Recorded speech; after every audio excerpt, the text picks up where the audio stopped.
Today is Saturday, May 14th, 2022. My name is Roxanne Evans, and I'm interviewing Mr. Bill Lyons for the Commemoration and Contextualization Initiative. We're on the University of Texas at Austin campus in the Moody College of Communications. Thank you, Mr. Lyons, for agreeing to this interview. This interview today is being recorded, and the unedited copy will be housed at the University of Texas. Please note that if there's anything that you do not wish to discuss, I will honor your wishes. And if there are topics you wish to discuss that I haven't asked about, please do bring them up. Lastly, if we need to take a break to get a glass of water or for any other reason, just let us know. And Bill, very pleased to be talking to you today. And let's start about talking about your childhood in Tyler. Tell me about your childhood and what your family was like.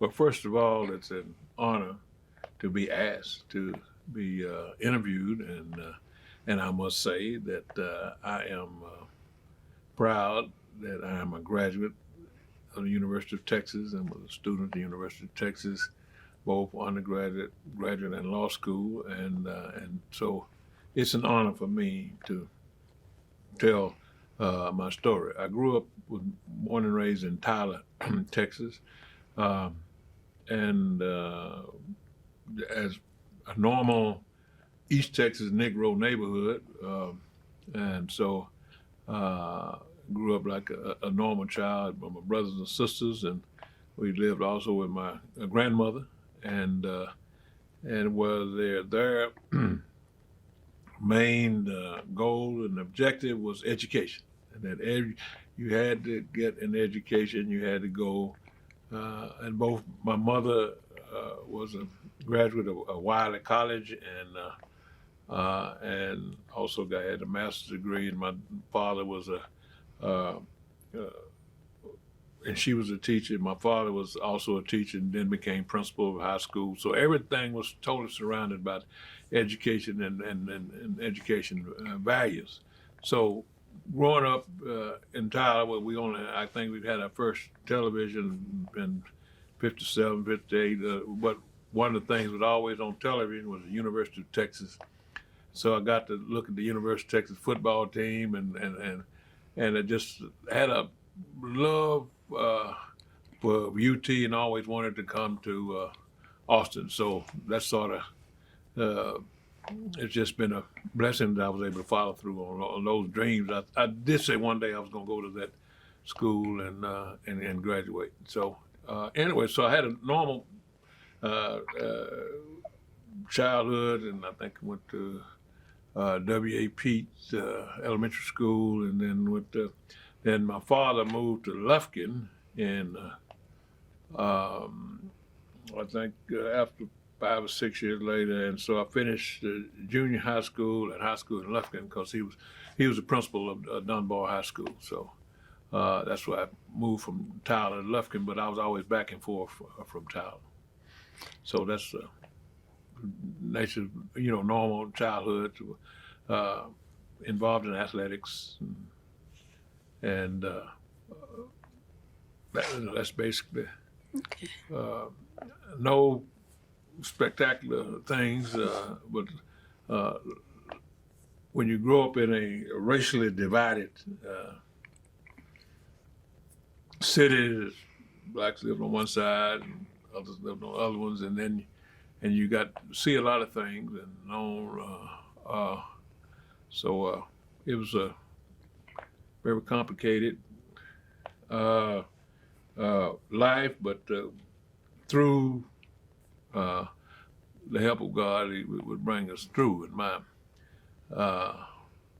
when you have different skin tones and color, my daddy's mother was a product of a rape by a white man, and so but we were very race conscious, but she taught us to love everybody. So you would catch it from all sides, from dark skinned folk, black. So you had to, and I think that helped me be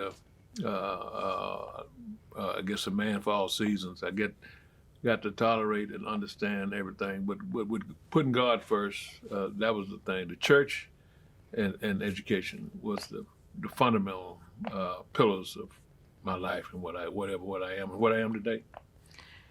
Tell us a little more about race relations in East Texas, particularly in Tyler when you were growing up, and maybe. Well, race relations in Tyler was just we were all totally separated from basically the white community, but my mother and grandmother worked for white people, and so it was from that perspective that I got to know and I got to see him. I did see where we were poor. My grandmother ironed clothes and did household chores for various white citizens and country, various white citizens in Tyler, and so I knew all sides, very wealthy, rich whites, as well as the poor underclass. So it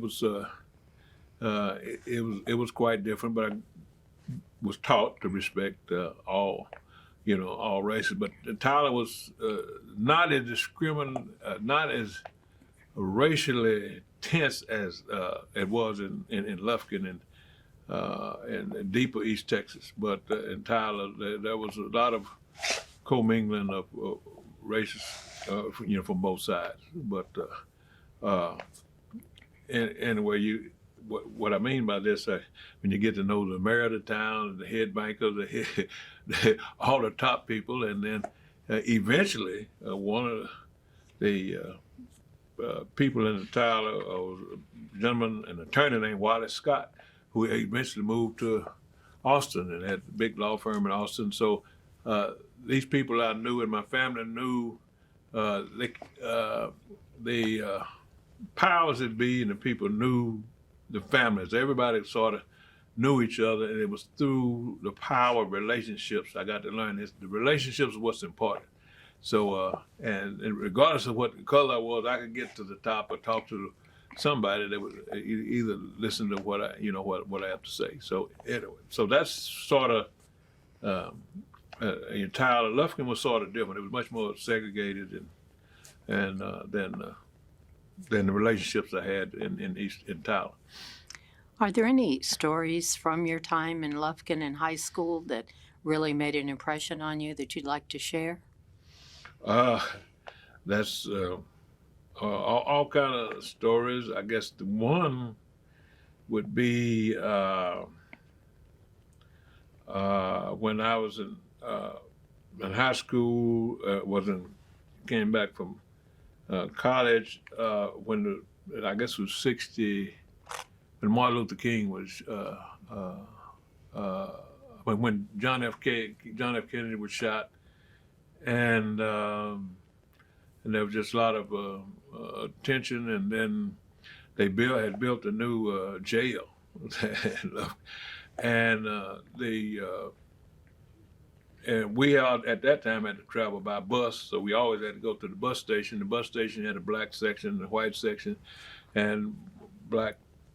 Colored water fountains, colored food, and so and then if you want something to eat, you had to come in the back door, and so I always resented, didn't like that. So we felt like integration needed to kick in, and so we decided one day with my group we were going to integrate the restaurant, and no other blacks had integrated before, and they threatened us and said, put us in jail, and then. I kind of got identified now, sort of the leader of groups, and so we had a theater, and the theater, black sit up at the top, and white sit in the bottom, and on Friday they would have a midnight show, or Saturday, and let the blacks come in and sit downstairs, and so there was a line outside. They make all of us, the blacks, get out in line until all the white folks exited out. And so the police were harassing one black guy there and trying to get him to move, and said he couldn't move, and they were going to arrest him. So we decided to circle the police car. Said, no, you're not going to arrest him today. This is a whole new. So then the Ku Klan people came with their guns and all that, and then they closed the theater down that day. So they sort of picked me out.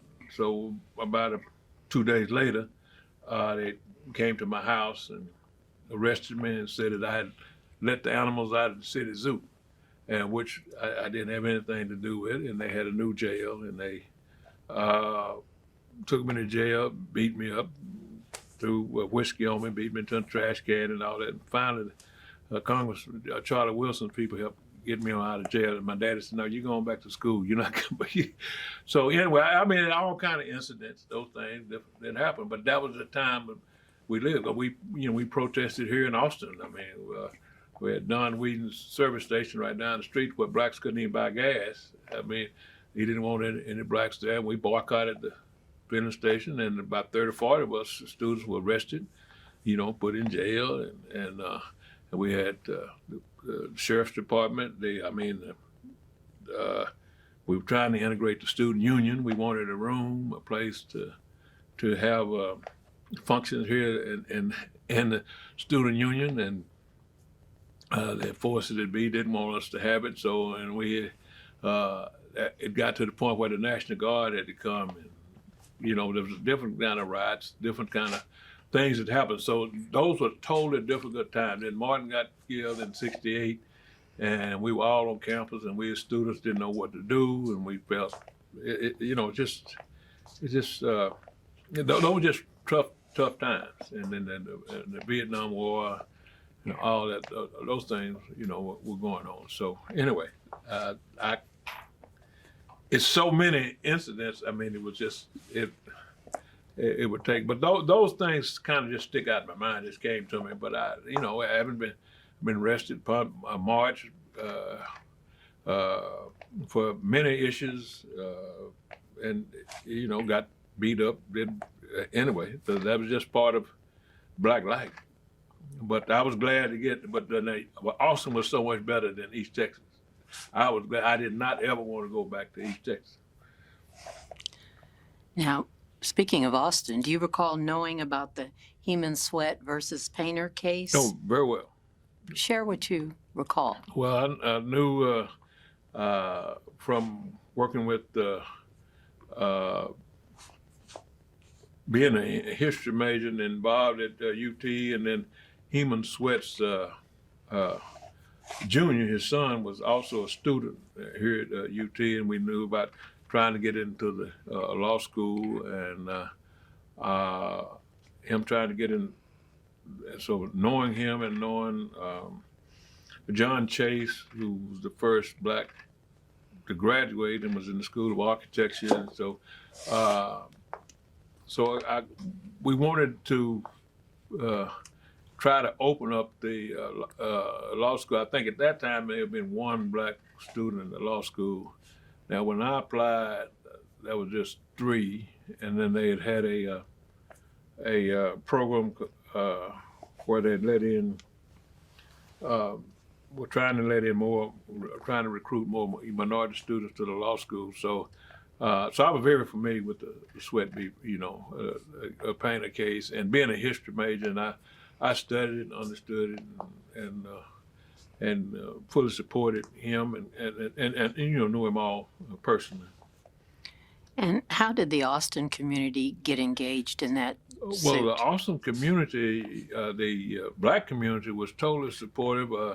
When Thurgood Marshall and all of them tried the case, they stayed here in Austin. They stayed on the east side and got to know, meet him, and got to meet all the people who were involved in that were involved in in the case. So the black community was very supportive, and then the white community sort of divided. You had the students, and during that time you had the hippies and the or I would say radical left or whatever, but they were very supportive of trying to integrate and trying to get America to come said we got to deal with the race issue. You got to deal with the race issue, and and we all worked through it, and we those, I mean, they were just growing days as we learned about each other. But it's tough, and it's hard to explain to, like, this young man, unless you were there.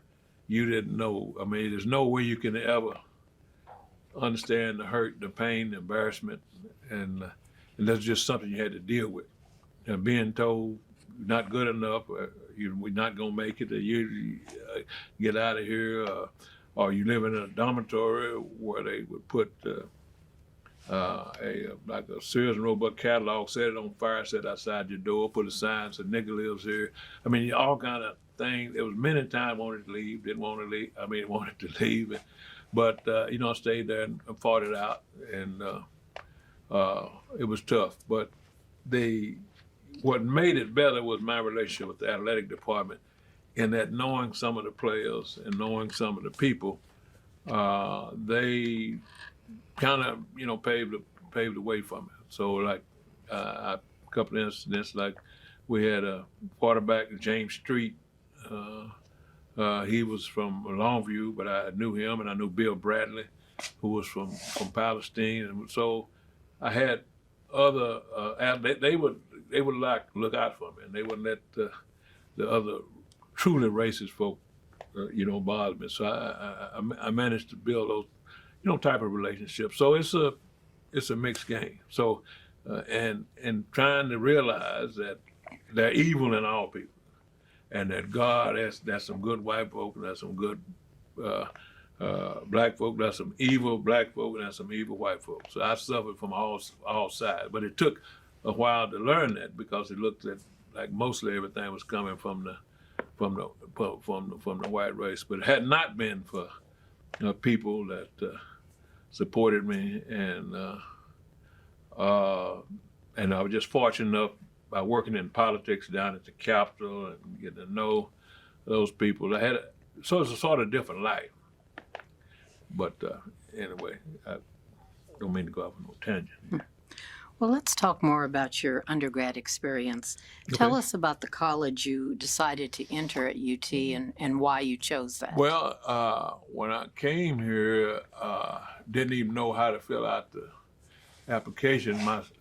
Because my sister had been a chemistry major, I'm deciding I'm gonna major in chemistry.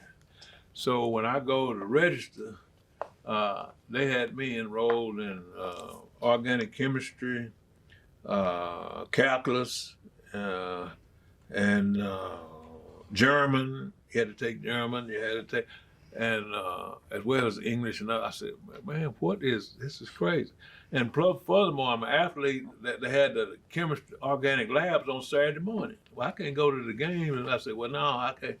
So I said, I knew I had to get out of this and change my major. So I decided to go undetermined after I was able to get through that fall semester, because you had what we call January clearance. If you don't make past 9 hours, you got to leave.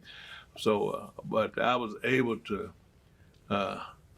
get through that, so I just changed to history and government. And then being an athlete, there were certain professors and courses you could go to, and where they got to take care of you. Like I was in one, and you had to have a foreign language. Well, they had me enrolled in Italian. Well, I think I went one time, but because the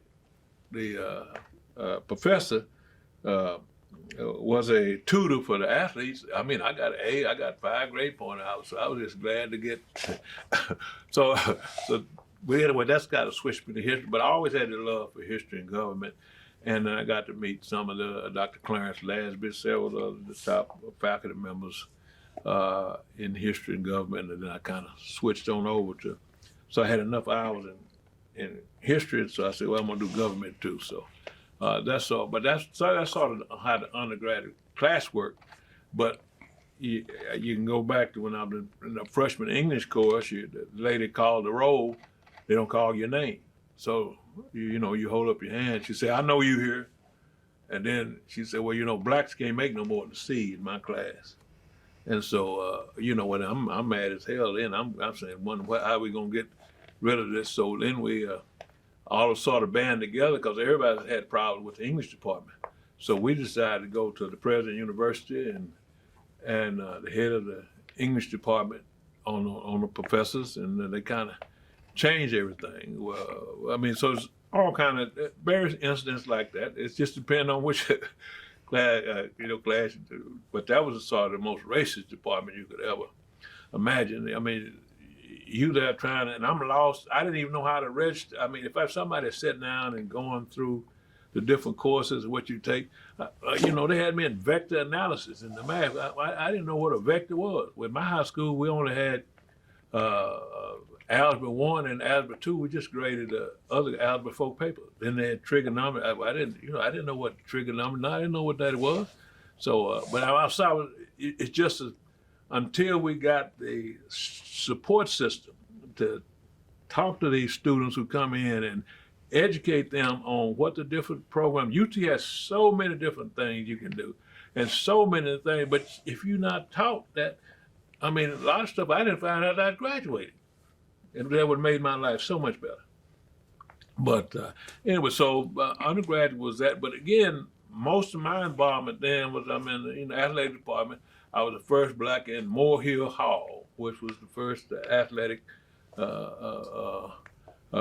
dormitory over there. And so I'm around the athletes all the time. It's right across from the stadium, right in the basketball gym. So that's pretty much took a lot of my time, and then I'd walk down to the Capitol, and because didn't have no car, and then you didn't have too much money or nothing because my daddy, I didn't have a scholarship at that time, and so I had to do various people help me out in order to get me through, and that's why I love Miss Durham, because we could come over here and eat on Sundays. And if we were just hungry, we could always get us a meal over here, and she kind of took care of us. Okay. But so that's sort of the undergraduate thing. But then you start each year you learn more about UT. I mean, it's so huge, and you learn different people, and you learn the structure of how it's built, what's going, who's in charge, and what you can do, and then you're trying to figure out for yourself what you're going to do with your life. You got to major in something, and back at that time you trained to go be a teacher, to go back and teach in East Texas, but I didn't want to be no teacher. So that's sort of my undergraduate years. But each year I would learn more and more about the rich culture and the rich things that they had to offer here, and my love for athletics and politics, just grew more. And I got to meet Barbara Jordan, and got to work in her office, and Andrew Jefferson, who was the first black on the Supreme Court here. He was the general counsel for Exxon. And so I said, well, I want to be like him. But then I love Barbara, and I love the way she speaks and talked, and so that's sort of was my love, and that's why. And being in Austin, I thought I was in heaven compared to East Texas. I mean, East Texas was rough. I mean, I don't know how Mississippi. I mean, those black folks, I don't know how they made it, but I was glad to make it to Austin. What kind of things did you hear about UT before you came to UT? Well, I knew about UT because my brother, Gus, his name Maurice, came in 1964. And there were 4 other black students that came from Emmett Scott, all-black high school in Tyler. And he came on a tennis scholarship. And but they didn't want him to play. But they paid for his school because he was black, and then he had been a champion thing in Tyler and the Prairie View Interscholastic League. So I knew a lot about UT, and plus he was also a member of the Alpha Phi Alpha, and so I got to know. So we knew a few of the black students, And so I knew a lot about UT. Had come several times up here, and I said I want to go there, and I want. But in 1966, when I wanted to come, there were no blacks on the basketball team, and they did not want. Apparently, didn't want any blacks on there, so I had to go to Prairie View for a year. So '66, when I graduated from high school, in '66 through the spring of '67. I went to Prairie View, then came to Austin in that summer. And that was because UT had hired Leon Black. Leon Black had been at Lon Morris College. He was an All-American at Texas, but he was a basketball coach at Lon Morris. He became the head coach at Texas. And he gave me opportunity to come, and he's sort of like a mentor and a father figure. And so he kind of took care of me the rest of the time I was here. So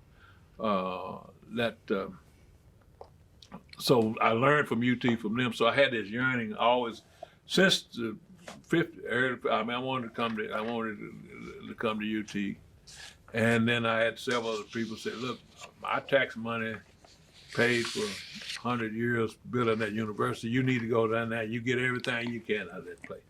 And so that's why I always had this desire to come to UT and take a part of everything that was here. What were some of your first impressions when you arrived on the UT campus, particularly as somebody who had wanted to go to UT for a long time? What was your first impression? I was angry. You had anger, and at the same time, I wondered why I was being, rejected. But then at the other time, I was so glad, jubilant to be here, and I didn't want to be in East Texas. So my impression was, and everybody, the registration, the faculty, the other folks treated me nice, some, but then that was different. You had different. It just depended on the person. But nothing as racist as that English department. I had never seen nothing like that. That was a shock. But even in some of the other classes, and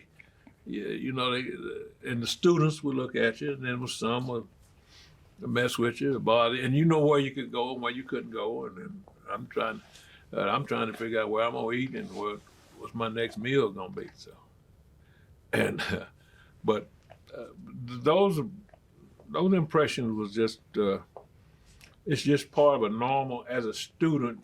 When you go somewhere, it's all new.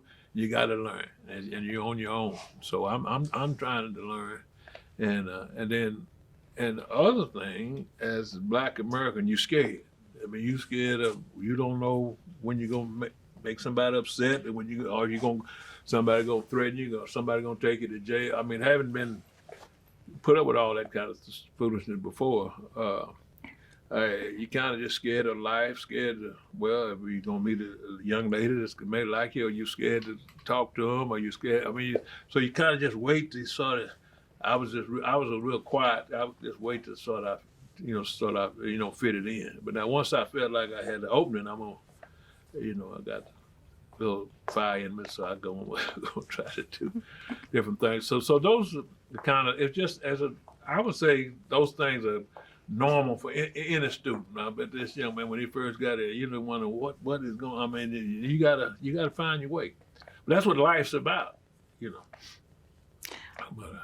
what was your living situation like your first couple years on campus? Well, my living situation, I stayed, again, all on time I was on campus. I was in Moore Hill Hall all for years, and then they built Jester, and then I became, because the athletes moved over there, I became a resident assistant over there at Jester. So my living situation fine.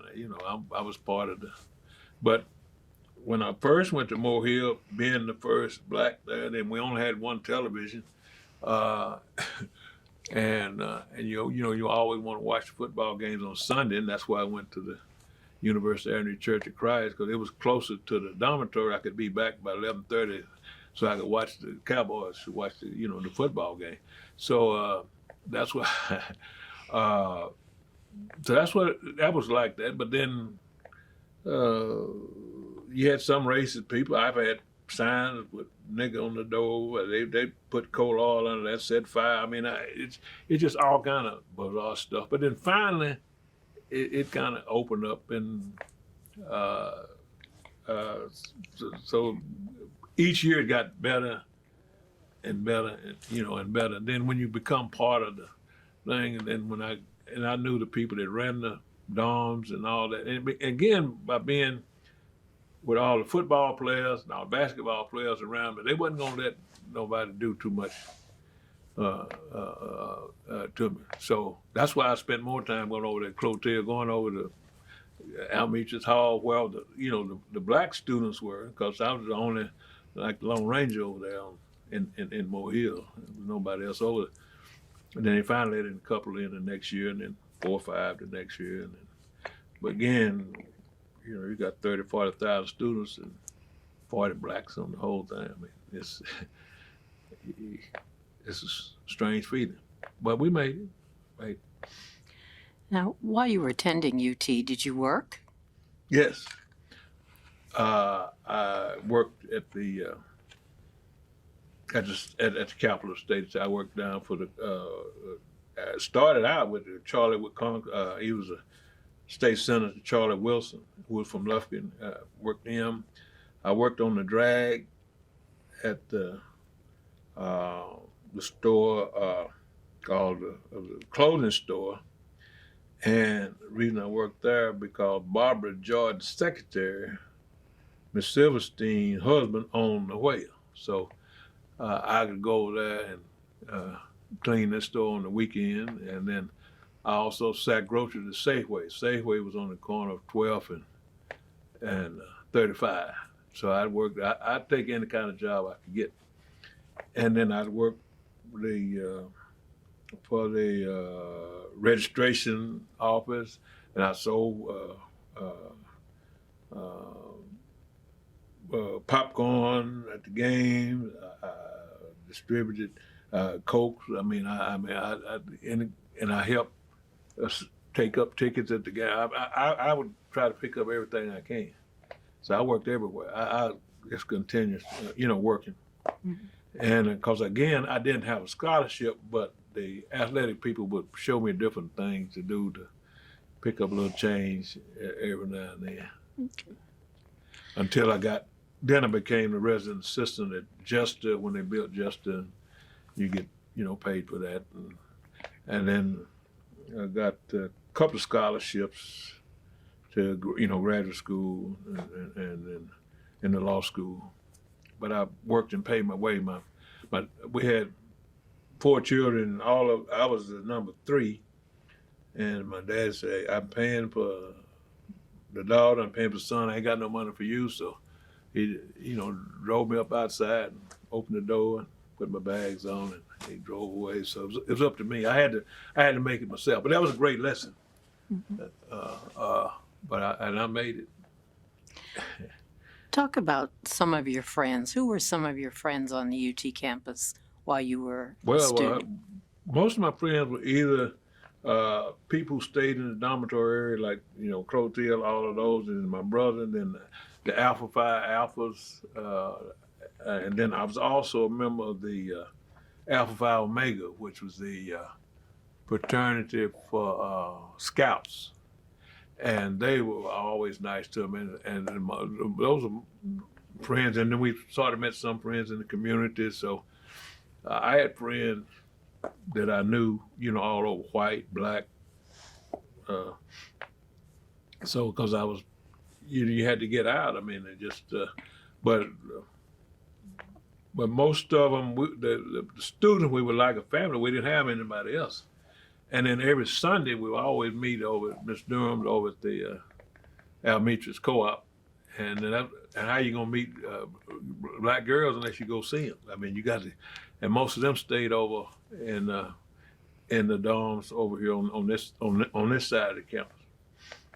And so those were the only friends I had. Then other friends I met was either at church and I got to know, because my family knew a lot of the people in the Austin community, so I knew some community people that would come pick me up, take me to eat, or, look out for me.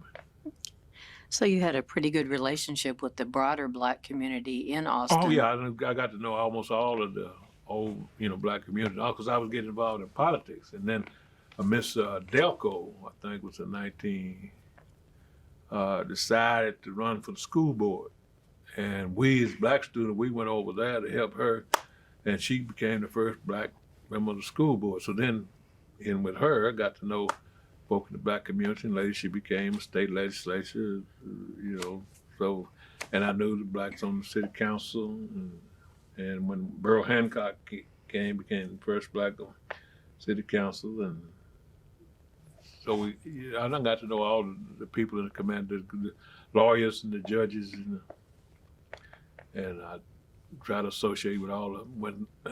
And you go to, and when you're a student, when the legislature meets, they meet twice a year, but they have all their different parties, receptions. So if you didn't have no money, no food, you could go all those receptions, and you just say you worked at the Capitol. So I got fed. I didn't ever miss no meal.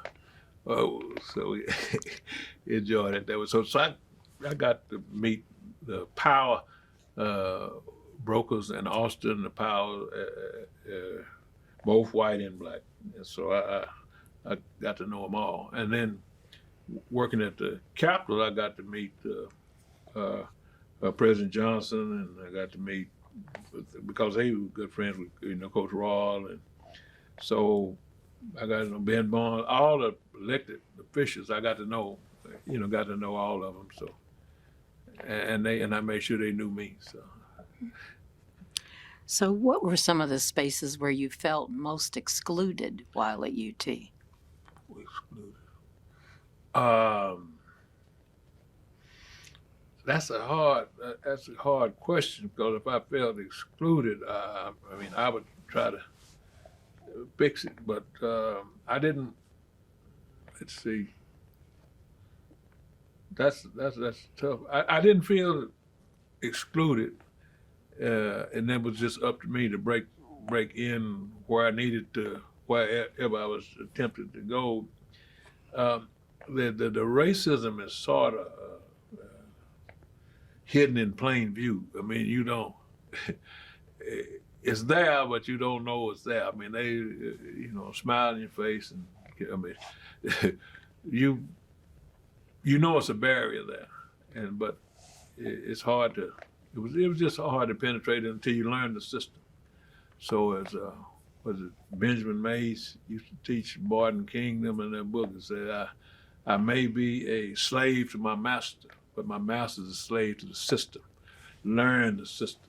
So that was sort of my motto. I learned from that book, Benjamin Mays' book, and that's why I studied, loved the history, loved Black history, and loved Dr. King and all of those people that were with him, and tried to emulate that, and tried to take those things in order to make me a better person. But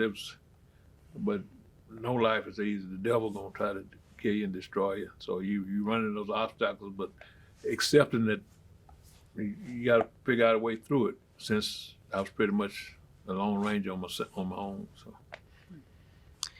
What memories do you have of your graduation from UT? Well, I did not take a part in the graduation ceremony. I wanted to, but I decided I did. By the time graduation came, I was a little bitter at a lot of things, and trying to figure out what I'm going to do, and looking for a job, and then and trying to see now that it's over with. And I knew it wasn't enough, that I'm gonna need to, and I was trying to get into law school, and they had told me that with my GPA and all that, I'd never get in, was never gonna be a lawyer. So I had to work to try to get into graduate school. So when I went and got in graduate school, I took courses that law professors taught in American civilization and in the other departments. And so by showing them that I was intellectually capable handling the law school stuff. So I had a 4.0 in graduate school, 32 hours. And so they had to let me in. But they still didn't want to let me in. And so Senator Oscar Mosley and Barbara called Lady Bird, Miss Johnson. She was on the board of regents and said, y'all better let this boy in. And so after one phone call that next day, the law school let me in. Even though they did not want to use my graduate grades as part, because I had about 2.7 or 2.8. But again, because I had all that junk and I didn't know what I wanted to do, but the last 2 years, my junior, senior year was pretty much A's and B's, but then, so I had to prove it. So I had to prove myself. So it was tough. It took me a whole year to get into, before I got into the law school. And the chairman of the head of the admission committee is still over, Dr. Stanley Johansson, became one of my best friends. And he's the one who told me I'd never get in. I wasn't smart enough, but he was the first one to compliment me and became one of my great friends. And we still have lunch sometime today. But Frank Irwin, who at that time, one named after Irvin Center, he was also chairman on the board of regents. He made sure I got in. In fact, when they had the graduation ceremony, he came and sat with my parents, and he wouldn't even sit with the regents on the stage. He sat in the audience with my parents, just to show several people in the faculty that you got to end a lot of this. And we were working on getting students, and that's when the Minority Students Achievement Scholarship Program was founded, and the UT faculty voted against it, and the Board of Regents had to accept all those students. And we went to all the high schools, and we got 5 students from Houston, Tyler, Dallas, and they said gave them $5,000 a year to come to UT back in Dallas. So I mean, so it was tough opening this place up. Well, share. And the same with on the athletic side, we had Roosevelt Leaks, and one of my disappointments is that we had like Howard Shaw and Don Ely that were at Reagan High School had to come over. Now Earl came in '74, Roosevelt came in the '70s, but there were athletes back in 1968. I'm talking about the football team, and we had, and you couldn't play on the freshman team. You had to be a sophomore or junior. But we had a black E.A. Frazier scored actually the first touchdown on a football team, and he wasn't mentioned. And then we had Leon O'Neal, who came from Killeen. He was actually the first black athlete before Julius Whittier. And Julius came the next year. But, they don't recognize him. I mean, it's a whole lot of history that somehow they kind of write out different things. But they don't include different things in the history. So that's some of the things that I resent that, since, I worked there and then I helped got injured, but then I was actually one of the first ones on the basketball side. But there's those kind of, excuse me, I got to turn this thing off. So it's a love-hate thing, and you just have to work through it. Then you look back over these years to see why all this stuff happened. But because I was sort of just unique in the blend of athletics and politics, I got to know a lot of folks and could call on people that would help me that normal people would never even, So I never really had a normal, college life other than being out with folks. But most of the time I'm down at the Capitol. I'm at political things. I'm at athletic events. But anyways, those are just tough years. There's just so much in there, I mean, it was some lady wrote a book. Well, she did her. I have to ask Dr. Gordon. lady, then she's at University of South Carolina, North Carolina, went up now. They wrote a whole thing on the years, and then we had the other book they did, As It Were, that thing, and so that's different perspectives, different. I'm just still glad to be at 73 years old. So. Well, based on your time here at UT and your experiences, what kind of lessons would you share with potential students or current students? What kind of advice would you give students? First advice is go talk to somebody on the campus that's an advisor or that has history or former other students, and learn what the university has to offer, and have an idea of what you kind of want to do in life. Then if you don't have any ideas, look at everything. But the key thing is to explore. This university is so rich. It has so many different things that you can structure your own way of whatever you want to do. They work, but learn what's going on, and don't just sit back and just accept anything. You know, accept if you're in this class and you go into a class and you got a crazy teacher, get out, drop it. I didn't know anything about dropping it. I mean, you have to learn yourself. Get over the fear. And just trust God, and do you got to, and it's on you, and it's nobody's going, and they don't manna come from heaven. Nobody's going to tell you. You have to find out and investigate. But read the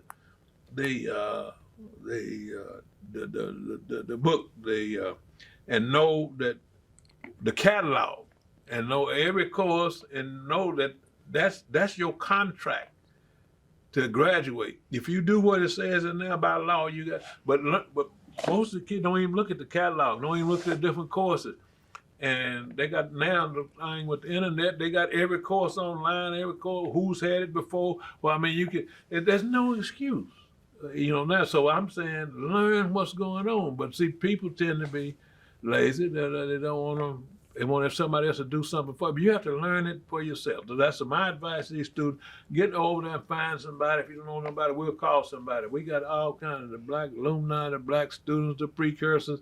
There's 1,000 people now that will help you. But because there's no excuse now. See, no excuse. See, I don't put up with anybody come say, no, don't tell me about the UT's racist. No. What do you want to do with your life? And it's just a union card anyway. So you start here, you want to go to Harvard, Yale, Princeton, whatever you want to do. I mean, everybody, it's just different cards. So however you want to, what do you want to do with your life? And you don't get but one at time. See, you get one chance to go through this. And so you got to make sure you do it right, because you can't go back and change. I should have done this. No. You get one bite at this apple. Life is one bite. You got to take it, and you got to run with it. But you need advice, and you stick with the book, stick with the Bible, stick with God, and then the other thing is all relationships. You got to be a relationship, and that's one thing my daddy said. If you didn't go to the top, so I would go to the president's office, sit outside. I remember one time the black students in South Carolina were killed, and we wanted them to lower the flag at half mast, and they wouldn't do it. So we went over to his office, circled the flag, and went to sit outside the president's office, and they tried to arrest us. But we finally got to him, and he listened to see what was going on. And it changed. Same thing with that head of that English department. We got that lady, we got all them folks run off, and they got a whole new dean. Just because the students, we were there to tell them what's going on. But you have to, it's all about relationships and understanding the system, understanding the structure. UT is a state school. What does the state say? The state sends out money. How much is supposed to come to me? What can I get? There is so much they have available here. I mean, look at this thing. I never dreamed of African American Culture Committee and their filming stuff. But this is UT. We the best, and we got the money, and it's our money. use every penny of it. We paid, and that's why I look. They had taught me that people started in 1800s paying taxes to build this thing, and we didn't get it until the 60s, 70s. So, but I'm gonna try to use every penny when y'all invite me over. Every sandwich, Coca-Cola, whatever they get, I'm glad to have it. Thank you. I think it's mine. I paid for it. Every brick, anyway. Let me be quiet. Well, tell me briefly how UT shaped your professional career, your life after college. Well, UT shaped my life after college because I got involved through the political process and through law, knowing that the whole system is this thing. The whole world is based on structure and law. There's lawyers everywhere, and then you don't have to. Most lawyers people have a law degree. They don't have a practice law. I mean, every chairman of most of the major corporations, banks, and all that. So that's how it structured me. That's why I said, well, I wanted to be a lawyer, and then working at UT. And in Houston, when I was over the medical malpractice, I got to meet all the doctors, but those doctors always come to me about investments. And so one of the big things was oil and gas. And so I remember the time I was here, the UT owns almost all of the gas fields, all the stuff in West Texas. So here's UT sending all that stuff to California. So I got to come to, so I said, wait a minute, I said, y'all ain't got no Negroes. Why don't you got these minority programs? I said, let's do something. I don't want to just sell paper clips and newspapers and I want to let me learn also. I wanted to learn the oil and gas business, and I learned it from working at UT. And then I said, and I'm kind of crazy. I wanted my own company, and then I wanted to be in the evidence jet and all that, but then realized there's a whole nother economic world out there. It's a whole different thing. But but UT structured all of that. Where else I'm gonna get that? I'm gonna get that in Lufkin or in Tyler. I've been working at the Foundry, working as an assistant football coach, weighed about 400 pounds, and then it's all because of UT. No, I mean it's so much here. It structures your life, and it structures the life. It's where the world changed. You look at all the other different folks in the world. It started out somebody started UT. It started UT. We're all just blessed to have the opportunity. After being at UT and being away for a while, how does it feel now coming back on campus? How does it feel being on campus and spending time here? It feels great to come to campus. I drive through it every other day, sometimes just to look through it. I know.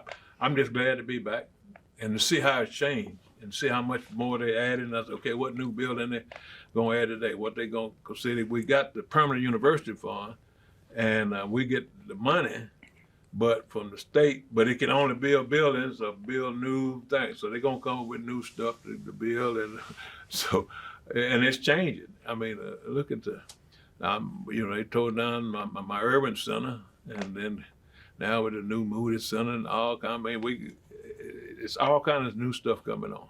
And I look over here with the Moody building, this building, all that, and all these studios, man, we come a long way. But I love the campus, love being involved, and then realize 40 acres is really not enough. We need a lot more room. And so, I'm just glad that God kept me around where I can see it expand. Is there anything today that we didn't talk about that you want to share about your experience as a student or about your feelings about UT today? No, I think we talked about it all. I love the University of Texas. I'm glad to be proud of it and glad for what it's done for me. And look forward to if any assistance I can help any of these young students, anybody, I'm here to help. But I like to see the precursors. I like to see the statues and other things. But those kind of recognitions, are good. And I'm kind of looking back. I hope that they give me Honorary T. Letterman. That's what I like. I like for the athletic department for all the stuff that I've done for them. You know, they need to recognize me. But other than that, no, I'm glad. Well, thank you for sharing I your got story another with us. appointment. Your friend, Judge Murphy's. Well, I got to go pick her up. Well, thank you so much for your time and Oh, for thank sharing you. your You story honored me with and all of us today. enjoyed it. It's been a wonderful learning experience. I learned many new things about you today. So thank you for I'm sharing just glad that. to be here, and I'm sure you have as much to share with me about you. So we're all God's children, just trying to make it, and life has a way That's of right. training us.